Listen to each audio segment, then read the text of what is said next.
এবার থিম পত্রশোভা। পাতা দিয়ে নানা কারুকার্যে গড়ে উঠেছে পূজার মণ্ডপ। প্রায় 4 থেকে 5 হাজারেরও বেশি পাতা ব্যবহার করা হয়েছে। ঢুকতেই পাতা দিয়ে তৈরি দেবীর মূর্তি। প্রতিটি পাতায় শিল্পীর হাতের ছোঁয়ায় নানা মূর্তি, নানা কাহিনী এবং পাতাগুলি রঙের রাঙিয়ে তুলেছেন।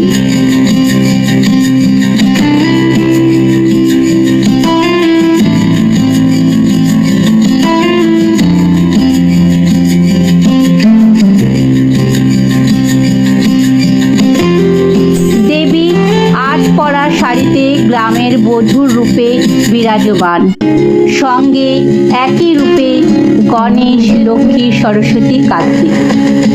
প্রকৃতির নানান পাতার আর দেবীর গ্রামের বধূর রূপে মণ্ডপকে গড়ে তুলেছে অপূর্ব